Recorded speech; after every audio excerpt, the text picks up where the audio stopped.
రాజకీయాల్లో కూడా ఉన్నారు. ఫిల్మ్ ఇండస్ట్రీ ఏది అతీతం కాదు ఇలాంటి వేధింపులకి అనుకున్నప్పుడు. రాజకీయాల్లో కూడా చూసారా? ఆ రాజకీయాల్లో కూడా ఇలాంటి సంఘటనలు కనిపిస్తూ ఉంటాయా? నా విషయంలో టీడీపీలో ఇప్పటికి దగ్గర తిరిగి బాబు గారు గవర్నమెంట్ వచ్చినాక ఒక 100 మంది నాకు కాల్ చేస్తుంటారండి. ఇప్పటికీ ప్రతి ఒక్కళ్ళు మీరు కనుక టీడీపీలో ఉండుంటే మీరు మంచి స్థానంలో ఉండేవాళ్ళు. నేను ఎంత చెప్తారండి, అది పోయి మీరు బాబు గారి దగ్గర అనొచ్చు కదా. నేననేది ఇప్పుడు వేధింపులు అన్నాను చూడండి. ఈ ఈ రకమైన మహిళ అనగానే ఉండేటువంటి వేధింపులు అందులో కూడా ఉన్నాయా? రాజకీయాల్లో కనిపిస్తాయా? 100% ఉన్నాయండి. వాళ్ళకి అనుకూలతగా ఉంటే ఒకలాగా ఉంటాయి, అనుకూలతగా లేకుంటే ఇదిగో నాలాగా ఉంటాయి. బట్ నేను అప్పుడంటే నాకు దివ్యవాణికి పాలిటిక్స్ తెలీదు. నేను ఇక్కడ టీడీపీ పార్టీలో నా చిన్న రాజకీయ అరంగిరేటంలో పదవుల కోసం వాటి కోసం ఎవరికి నేను కాకాలు పట్టలేదు, నమస్కారాలు పెట్టలేదు. బాబు గారు అంటే నాకు ఇప్పటికీ అభిమానం. నేను టీడీపీ పార్టీ నుంచి బయటకు వచ్చినాక అన్ని పార్టీలు నన్ను ఇన్వైట్ చేసినాయి. అఫ్కోర్స్ అప్పుడు రూలింగ్ పార్టీలో ఉన్నటువంటి వైఎస్ఆర్సీపీ దగ్గర నుంచి ప్రతి ఒక్కరు సంప్రదింపులు జరిపారు. కానీ కేవలం పెద్ద ఆయనని నేను ఒక మాట అనాల్సి వస్తుంది అనే దానికి నేను ఆగిపోయాను. దాని తర్వాత 100 మందిలో 70 మంది ఏమన్నారో తెలుసా అండి? రాజనీతి పాటించాం, కక్కుర్తి పడి ఆ పార్టీకి ఈ పార్టీకి మీరు జాయిన్ అవ్వలేదు. ఎంతమంది అప్పట్లో నేను వచ్చినప్పుడు ఏముందండి, కింద ఉన్న వాళ్ళు ఎవరైతే ఉంటారో రాంగ్ స్టేట్మెంట్ ఇచ్చుకుంటూ వెళ్తే దివ్యవాణి వైఎస్ఆర్సీపీ నుంచి వచ్చింది, వాళ్ళ మనిషి జగన్ గారి కోవటు అనే విధంగా కూడా ప్రాపగండం చేశారు. మరి అయితే నేను అప్పుడే పోయి అందులో జాయిన్ అయ్యేదాన్ని కదా. సో ఆయన జైల్లో వేసినప్పుడు ఎంత బాధపడ్డానంటే, నేను కిందున్న ఆయనకి భోజనం తెచ్చే మాణిక్యం గారికి తెలుసండి, అన్న పెద్ద ఆయన ఎట్లున్నారు అన్న, మీరు భోజనం తీసుకెళ్తున్నారు, ఆయనకు కరెక్ట్గా ఇస్తారు, ఏమంటుంది అమ్మ ఏమీ లేదమ్మా అని ఆయన ఫోన్ కోసం బయట కాసుకొని నేను కూర్చునేదాన్ని. తర్వాత ఆదిరెడ్డి భవానీ గారికి కాల్ చేశాను. అచ్చెన్నాయుడు గారు అక్కడ వెళ్ళటానికి నన్ను అలో చేయలేదు. కొన్ని ప్రోటోకాల్స్ ఉంటాయి. కనీసం ప్రెస్ వాళ్ళందరూ అన్నారు ఆయన గురించి, నేను అక్కడ వాకబ్ మీకేంటమ్మా వచ్చి, మీరు ఇంటి బిడ్డ లాంటి వాళ్ళు టీడీపీకి మీరు వచ్చి పలకరించవచ్చమ్మా అని చెప్పాను. సో కొద్దిగా వ్యతిరేకతన్నా కూడా మేము వెళ్ళాలి. మళ్ళీ ఎవరైతే మమ్మల్ని ఇబ్బంది పెట్టారో వాళ్ళనే మాట్లాడాలి, వాళ్ళనే అపాయింట్మెంట్లు అడగాలి. కాకపోతే మొన్న రామోజీరావు గారు చనిపోయినప్పుడు అనుకోకుండా బాబు గారిని అక్కడ చూశానండి. శైలజ గారితో మాట్లాడి నన్ను చూసి గబక్కన అలా అన్నారు, నమస్తే సార్ అన్నాను. ఆయన కళ్ళల్లో ఆ ప్రేమ అభిమానాన్ని నేను చూశాను. మ్యామ్తో మాట్లాడాను. So feel that happy. 100% అందరూ నా కోసం లేడీస్ అడిగిన వాళ్ళే ఉన్నారు. ఆమె అంత కష్టపడుతుంది, అంత పనిచేస్తుంది. పాలిటిక్స్ మాకు తెలియదు, నేర్చుకొని మేము పనిచేసాం అక్కడ. వేధింపులు అనేవి ఇక్కడ కూడా ఉంటాయి. మహిళ అంటే ఒక చిన్న చూపు చూడడం అనేదో, లేకుంటే పక్కన పెట్టడం అనేదో రాజకీయాల్లో కూడా 100% ఉంటాయండి. మీరు ఏ పార్టీ అయినా తీసుకోండి, మహిళలకి ఎంతవరకు స్థానం ఉంటుందండి? ఒక స్టేజ్ని మీరు తీసుకోండి, మీటింగ్స్ జరిగేటప్పుడు కానీ ఎక్కడ కానీ ఎంత టాలెంట్ ఉందన్నా, ఎక్కడో రేణుకా చౌదరి గారు లాంటి వాళ్ళు, లేకపోతే ఇంకా వాయిస్ ఉందని వినిపించగలిగిన వాళ్ళు నెట్టుకొని వాళ్ళకంటే ఒక క్యాడర్ పెట్టుకొని మనీ ఉండి అన్నీ ఉంటేనే వెళ్ళగలుగుతున్నారు. కానీ ఇప్పటికీ ఏ స్టేజ్ చూసుకోండి, వాళ్ళకన్నా ఎక్కువ మాట్లాడే ఆడవాళ్ళు లేరా? ఎదగనివ్వరు. ఎవరు చేస్తున్నారా పని? మగవాళ్ళు చేస్తారా, మహిళలే చేస్తున్నారా? ఒక్కొక్క చోట ఒక్కొక్క డిఫరెంట్ అండి. ఒక్కొక్క చోట ఇప్పుడు ఒక స్త్రీ పైకి ఎదుగుతుంది అంటే వాళ్ళు అన్ని అంగుల ఆ పవర్ కోసం దేనికైనా దిగజారే క్యారెక్టర్స్ కొంతమంది ఉంటారు. కొంతమంది అయ్యో మేల్ ఈగో ఎక్కడైనా కుటుంబాల్లోనే ఉంటుంది, ఆడవాళ్ళు మీరు తగ్గి ఉండాలి అనే విధంగా. సో నేనేమంటానంటే ఎదిగే వాళ్ళని ఎదగనివ్వాలి, స్త్రీలైనా పురుషులు. మొన్న ఆడదానివే శత్రువు. ఇప్పుడు ఆమె స్మిత ఐఏఎస్ ఉన్నారు కదా, సబర్వాల్ ఉన్నారు. ఆమె మాట్లాడింది అసలు ఎంత బాధాకరం అనిపించిందండి ఆడవాళ్ళకి కానీ దివ్యాంగులకి. మానసికంగా బాధపడే ఎంత ఒక ఆమెకున్న స్థానంలో ఆమె అసలు కామెంట్ చేయదగున. అలానే పోయి అందరూ ఆడవాళ్ళు అలానే మనం చెప్పలేముగా. గవర్నమెంట్స్ కూడా కొంతమంది మాట్లాడినంత వరకు మాట్లాడారు, టికెట్ ఈజీ అయిపోయింది.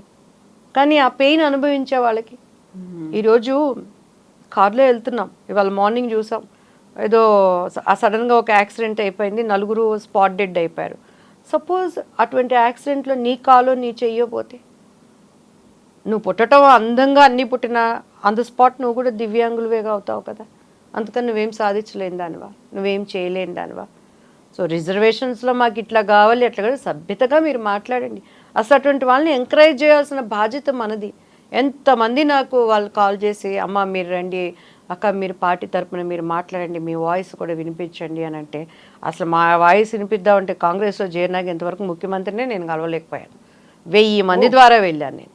మోర్ దెన్ 1 year అయింది మీరు జాయిన్ అయ్యి పార్టీలో. ఇంతవరకు ఆయన పార్టీకి నేను జాయిన్ అవ్వక ముందు రేవంత్ రెడ్డి గారిని కలిశానండి. నేను ఇక అదే చూసి ఏమన్నా మనకి ఇంకా ఆయన దగ్గర మాకు అపాయింట్మెంట్ దొరకనివ్వకపోతే ప్రజా భవన్ దగ్గర అందరూ మాట్లాడదామని ఉన్నానండి. I don't know what is that అనేది. అదే అందరూ అంటున్నారు. మేము ఇప్పుడు చంద్రబాబు గారు లాంటి గొప్ప వ్యక్తి దగ్గర పనిచేద్దామని ఆశతో వెళ్ళాము. అక్కడ ఉన్నటువంటి రాజకీయం అంటే ఏంటో నాకు తెలియదు. స్ట్రైట్ ఫార్వర్డ్ మనిషిని వాళ్ళు ఇబ్బంది పెట్టిన విధానాన్ని అర్థం చేసుకోవడానికి కూడా నాకు టైం పట్టింది. సో మంచో చేయడం మేము బయటకు వచ్చాం. ఆయన శిష్యుడు ఈయన. అన్నిటికన్నా కాంగ్రెస్ రేపు సెక్యులరిజం పార్టీ, మన వాయిస్ 4 స్టేట్స్లో వినిపించవచ్చు యాజ్ ఎ ఆర్టిస్ట్గా. పైగా నాకు ఓటు హక్కు ఉన్నదంతా తెలంగాణ అని చెప్పని బిఫోర్ ఎలక్షన్స్ మేము జాయిన్ అయ్యాము. అందరినీ కలవగలిగానండి. ఇక్కడ నాకు కనిపిస్తున్న కొన్ని దీనిని బట్టి వెరీ వెరీ ఇంపార్టెంట్ పీపుల్ దగ్గరికి వెళ్ళి ఆయన ద్వారా అపాయింట్మెంట్ కూడా అక్కడ వరకు వెళ్ళిస్తున్నారు. కానీ సార్ని కలవటానికి ఒక సముఖత అనేది మాకు ఏంటి అనేది మాకే అర్థం కాకుండా ఉంది.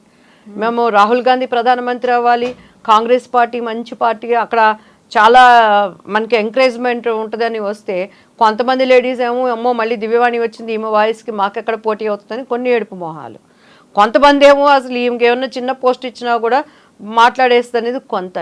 అసలు రేవంత్ గారు అంటే నాకు ఎంత అభిమానం అంటే ఆయన ఫైట్ చేసే విధానం కానీ ఆయన ఆ చాకచక్యం కానీ ఎంత ఆశతో వచ్చామో. రేపు మళ్ళీ డిసెంబర్ వస్తే 1 year అవుతుందండి. ఇంతవరకు ఆయన దగ్గర నాకు అపాయింట్మెంట్ దొరకలేదు. ఏడవాలా నవ్వాలా ఎవరికి మేము ఏం చెప్పుకోవాలో మాకే అర్థం కావట్లేదు. ఇప్పుడు మీరు కాంగ్రెస్ పార్టీ తెలంగాణలో అధికారం రావాలి అనేటువంటి ప్రచార క్యాంపెయినింగ్ కమిటీయా దాంట్లో కూడా మీరు అంటే నేను జాయిన్ అయిన వెంటనే స్టార్ క్యాంపెయినింగ్ వేశారండి. బిఫోర్ దట్ కూడా రేవంత్ గారిని కలిసాము. అండ్ తర్వాత ఎలక్షన్ మానిటరింగ్ కమిటీలో మనల్ని వేశారు. ఆయన బిజీగా ఉన్నారు, నేను కాదు అంటలేదు. కానీ అపాయింట్మెంట్ కోసం ఎంత గంటలు వెయిట్ చేశాను. అండ్ బట్టి గారిని కలిసాము. చాలా ఆయన పెద్ద మనసుతో చాలా మనల్ని మంచిగా మాట్లాడారు. సార్ ఇది మనం చేయగలము, స్టేట్లో ఎక్కడ ఉందన్నా కూడా మన వాయిస్ వినిపించడానికి కానీ జరుగుతున్న దానికి కానీ అని చెప్పని. తర్వాత మేము జాయిన్ అయినప్పుడు ఠాకరే గారి సమక్షంలో జాయిన్ అయ్యాము. దీపాదాస్ మున్షే గారిని కలిసాము. అలానే మధు యాష్కే గారు కానీ అందరూ మంచిగా కోఆపరేట్ చేసి డెఫినెట్గా. కానీ మెయిన్ ఇప్పుడు రేవంత్ రెడ్డి గారి ఆయన చెప్పిన దాంట్లోనే కదండి జరుగుతుంది అంతా. సో ఇప్పటికీ ఆయనని కలవలేకపోవటం నాకు చాలా బాధగా ఉంది. ఎంత ఆశతో అంటే అక్కడ మనం మిస్ అయిపోయిన ఆయన శిష్యుడిగా ఎంతున్నా కూడా నా ఇది ఉంటుంది. మంచిగా మన భవిష్యత్తు ఒక మంచి లీడర్ కింద వర్క్ చేయాలనే ఆశతో మనం ఉన్నాము. ఇప్పుడు టీపీసీసీఏ కాదు ఏపీసీసీ అక్కడ ప్రెసిడెంట్ కూడా షర్మిల గారే ఉన్నారు. ఒక ఉమెన్ ప్రెసిడెంట్గా ఉన్నటువంటి ఆంధ్రప్రదేశ్ కాంగ్రెస్ కమిటీ అక్కడికి వెళ్ళారా, కలిసారా, ఏం జరిగింది క్యాంపెయినింగ్? ఇట్లా without designation how can I go అండి. మనకంటూ ఒక గుర్తింపు ఇవ్వకుండా పార్టీ నుంచి మనం ఎలా ఇవ్వగలం? అక్కడ ఉన్నటువంటి ఎవరు కొప్పల రాజు గారని, తర్వాత ఇంక చాలామంది లోపల ఉన్న వాళ్ళకి కాల్ చేసి నేను మరీ అడిగాను. ఎందుకంటే మనకి వాయిస్ ఉంది. ఠాకరే గారి సమక్షంలో మేము జాయిన్ అయినప్పుడు నార్త్ ఇండియన్గా ఆయనకి అదే చెప్పారు. ఎంఐకి ఆర్టిస్ట్గా ఉంది, ఫేస్ వాల్యూ ఉంది, మంచి టాకింగ్ పవర్ ఉంది కాబట్టి 4 స్టేట్స్కి కూడా ఉపయోగించుకోవచ్చు అని జాయిన్ అయ్యేటప్పుడు అలా చెప్పారు. జాయిన్ అయిన తర్వాత మనం చాలామంది ప్రముఖుల ద్వారా మనం వెళ్ళినా కూడాను మరి షర్మిలా గారి వాయిస్తో పాటు మీ వాయిస్ కూడా కలిస్తే ఏపీకి ఇంకా కాంగ్రెస్కి ప్లస్సే కదమ్మా అని అన్నారు. కానీ ఎవరు మనకి అక్కడ ఎంకరేజ్ చేసి తీసుకెళ్ళిన వాళ్ళు లేరండి. పైగా ఫ్రాంక్గా ఏంటంటే ఒక నాయకురాలు పక్క నుండి మాట్లాడేటప్పుడు పక్కన ఎవరైనా ఉంటే డామినేట్ అయిపోయి మంచిగా మాట్లాడే వాళ్ళు ఉంటే ఎదగనివ్వకపోవటం సహజం అయిపోయింది. ఆడదానికి ఆడదే శత్రువు, ఆడదానికి మగడే శత్రువు, ఆడదానికి మగ ఆడ ఇద్దరు శత్రువు. సో ఇటువంటి పరిస్థితుల్లో మేము స్విమ్ చేస్తున్నాం ఫ్రాంక్గా. దివ్యవాణి గారు ఫిల్మ్ ఇండస్ట్రీ నుంచి పాలిటిక్స్లోకి రాకముందు నుంచి కూడా విజయశాంతి గారు ఉన్నారు, జయసుధ గారు ఉన్నారు, జీవిత గారు ఉన్నారు. ఇలాంటి ఫిల్మ్ ఇండస్ట్రీ నుంచి వచ్చిన వాళ్ళు, పాలిటిక్స్లో వచ్చిన వాళ్ళు ఉన్నారు. సరే ఎలాగో జయలలిత గారేమో అక్కడ సీఎం దాకా అయ్యారు, ఆ తర్వాత బెంగాల్లో 2 ఎంపీలు అయ్యారు. ఇలా చూసినప్పుడు మన దగ్గర మన సినీ నటీమణులకి పాలిటిక్స్లో అవకాశాలు వస్తున్నాయి, లేకుంటే ఒక పదవి ఇస్తున్నారు, నమ్మకం ఇస్తున్నారు, లేకపోతే వాళ్ళకు ఉన్నటువంటి ఫ్యాన్ ఫాలోయింగ్, క్రౌడ్ పుల్లింగ్, ఇవన్నీ పనికి వస్తున్నాయి అనుకుంటున్నారా? 100% అండి. పాలిటిక్స్లో మనకి కావాలంటే ఒకటి ప్రజలకి చేరువుగా ఉండాలి. ఏది ఉన్నా లేకపోయినా వీటన్నిటికన్నా కూడా ప్రజల మధ్యలో మమైకమైపోవాలి. వాళ్ళ కోసం జీవితం అన్నప్పుడు ఒక డెడికేట్ మైండ్తో పనిచేయటం ఒక కేటగిరీ. రెండోది వచ్చి ప్రజలతో మమైకం అవుతూతో పాటు కింద ఉన్న వాళ్ళతో కూడా తల్లో నాలికలాగా ఉండాలి. తప్పున్నా తప్పు లేకపోయినా సహించుకొని ఉన్నది ఉన్నట్టు మాట్లాడకూడదు. ఇప్పుడు నేను అదే కదా యథార్థవాది లోక విరోధి అంటే దానికి అప్పుడు అర్థం తెలిసేది కాదు నాకు. సో ఇప్పుడు నా లైఫ్లో కరెక్ట్గా నాకు అర్థమవుతుంది, ఓ ఇలా ఉండకూడదు, వాళ్ళు చేసింది తప్పైనా సరే అన్నీ పర్లేదండి, ఇది బాగుందండి, అదండి అలాగేనండి అని చెప్పాలి మనం. ఈవెన్ ఫిల్మ్ ఇండస్ట్రీ అయినా పాలిటిక్స్ అయినా ఏదైనా సరే మనం ఎదగాలి అని అంటే, లేకపోతే పైసలు ఉండాలి మంచిగా. ఇదిగో ఈ సీటు కావాలంటే ఇంత మొహం మీద కొట్టేసి మనం తెచ్చుకోవాలి, అది సెంట్రల్ గవర్నమెంట్ అయినా స్టేట్ అయినా అనే విధంగా ఉండాలి. ఒట్టి మన టాలెంట్ అంటే నాలుగు గీసుకోవటానికే పనికి వస్తుంది అంతే, ఇది ఏమీ ఉండదు అన్నమాట. సో అట్లా అన్నిటికీ పాలిటిక్స్ నవే డేస్ అట్లా ఉంది. ఒకప్పుడు ఝాన్సీ లక్ష్మీ బాయ్ గారు కానీ వాళ్ళందరూ వచ్చారని అంటే అటువంటి సిచ్యువేషన్స్. సో ఒక లీడర్గా నిలబడటానికి ఉంది, కానీ ఇప్పుడు ఏమీ లేదు. ఎక్కడక్కడ మోసం చేసే వాళ్ళకి బాగుంటుంది పాలిటిక్స్. నెక్స్ట్ మేము దివ్యవాణి గారిని ఎలా చూడొచ్చు?